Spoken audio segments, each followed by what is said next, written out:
भारत को ब्रिटिश राज से आज़ाद हुए लगभग 76 साल हो गए हैं, लेकिन आज भी जब अंग्रेजों के जुल्मों की कहानी सुनने को मिलती है तो रूह कांप उठती है। 200 साल तक भारत पर राज और यहाँ के लोगों पर अत्याचार करने के बाद आखिरकार 15 अगस्त 1947 का वह दिन आया जब भारतवासियों ने स्वतंत्रता का सूरज देखा और आज भारत में सांस लेने का अनुभव किया।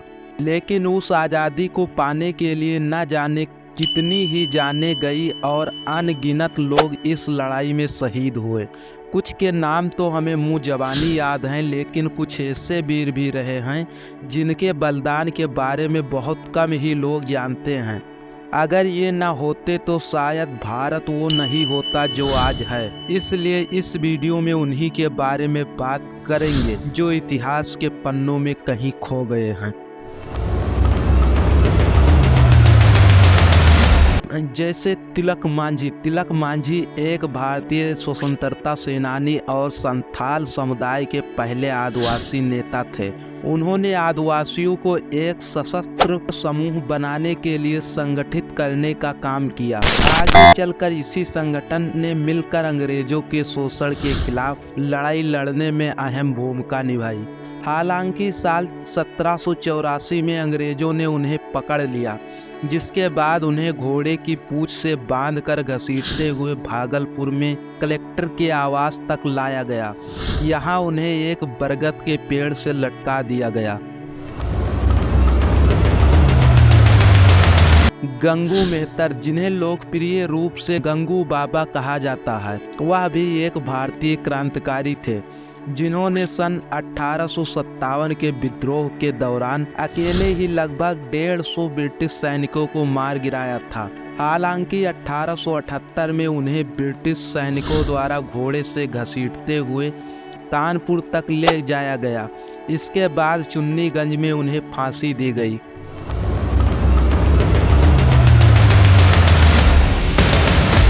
तात्या टोपे का असली नाम रामचंद्र पांडुरंग टोपे था और वह आज़ादी की लड़ाई का अहम हिस्सा रहे थे। उन्होंने ब्रिटिश राज के खिलाफ लगभग 150 लड़ाइयाँ लड़ी। इतनी ही उन्होंने झांसी की रानी लक्ष्मीबाई की भी मदद की, जिसकी वजह से उन्हें ग्वालियर शहर पर अंग्रेजों के कब्जे को रोकने में सफलता मिली।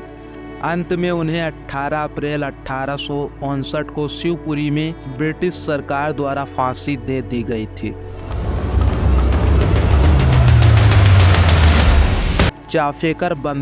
चाफेकर बंधु भारत की आज़ादी के लिए लड़ने वाले वह 3 वीर भाई थे जिन्होंने पुणे के British plague commissioner WC Rand की हत्या की। ये हैं दामोदर हरि चाफेकर, बालकृष्ण हरि चाफेकर और वासुदेव हरि चाफेकर। पुणे के ग्राम चिड़वड के प्रसिद्ध कीर्तनकार हरिपंत चाफेकर के घर जन्मे में चाफेकर बंधुओं ने लोकमान्य तिलक की प्रेरणा से अपने दोस्तों के साथ मिलकर 1894 में हिंदू धर्म रक्षिणी सभा की स्थापना की।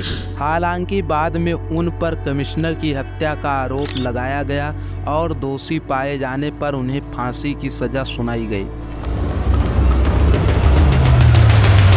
कुंवर सिंह, सन 1857 के भारतीय विद्रोह के दौरान कुंवर सिंह सैन्य कमांडर थे, लेकिन अपने देश की मिट्टी का कर्ज चुकाने की खातिर वह बिहार में ब्रिटिश सरकार के खिलाफ लड़ाई के मुख्य आयोजक बने।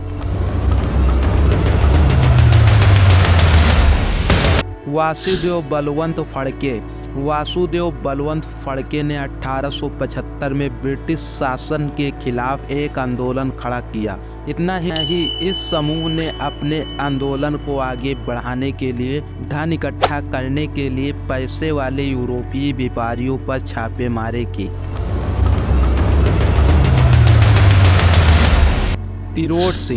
तिरोड़ सिंह भी उन्हीं नामों में से एक हैं जिनके बिना आज़ादी की गाथा अधूरी है।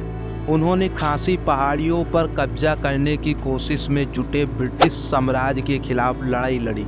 हालांकि पकड़े जाने के बाद उन्हें ढाका की जेल में भेज दिया गया, जहां 1835 में उनकी मृत्यु हो गई।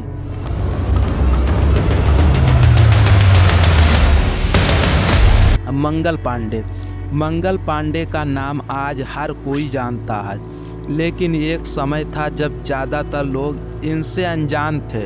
वह बंगाल सेना में एक सैनिक थे और उन्होंने 1857 में भारतीय स्वतंत्रता की पहली लड़ाई में काफ़ी महत्वपूर्ण भूमिका निभाई थी। हालांकि उन्हें अपने वरिष्ठ अधिकारियों के खिलाफ सैनिकों को उकसाने के लिए उसी साल फांसी दे दी गई थी। दुर्गावती देवी, जिन्हें दुर्गा भाभी के नाम से जाना जाता है, उनका जन्म 7 अक्टूबर 1907 को इलाहाबाद के एक गुजराती परिवार में हुआ था। 11 साल की उम्र में उनका विवाह भगवती चरण बोहरा से हुआ था। उनके पति बोहरा ने आगे पढ़ने का हौसला बढ़ाया। उन्होंने पंजाब विश्वविद्यालय लाहौर से प्रभाकर की परीक्षा पास की और एक स्कूल में हिंदी की शिक्षिका बन गई। वह नौजवान भारत सभा की एक सक्रिय सदस्य बन गई। अंग्रेज सैंडर्स की हत्या के बाद भगत सिंह की पत्नी बनकर लाहौर से भागने में मदद की। अपने पति की शहादत के बाद उन्होंने खुद क्रांतिकारी गतिविधियों को अंजाम दिया, यहाँ तक कि बॉम्बे में एक ब्रिटिश पुलिस अधिकारी को भी गोली मार दी। उन्होंने लखनऊ में शहीद स्मारक की स्थापना की और वहां एक मॉन्टेसरी स्कूल खोला।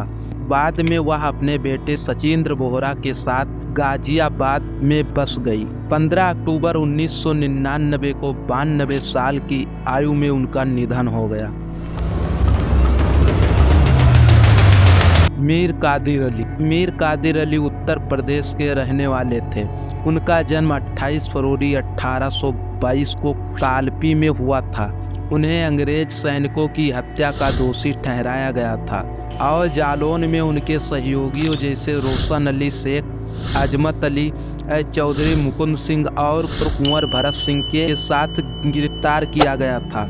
7 जनवरी 1858 उन सभी को उपायुक्त श्री टर्नर की अदालत में पेश होना पड़ा, जहां उनके चाचा ने उनके विरोध में खड़े होकर अंग्रेजों के पक्ष में बयान दिया। 10 मार्च 1858 को उन्हें काला पानी की सजा दी गई। वह कालपी से काला पानी आने वाले पहले विद्रोही थे। कालपी में मीर कादिर अली की संपत्ति तुरंत जब्त कर ली गई।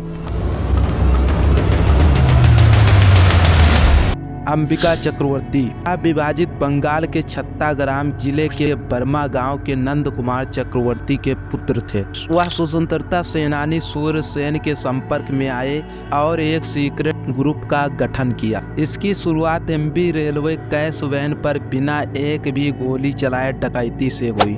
18 अप्रैल 1930 में उन्होंने टेलीफोन और टेलीग्राफ कार्यालय पर हमले का नेतृत्व किया।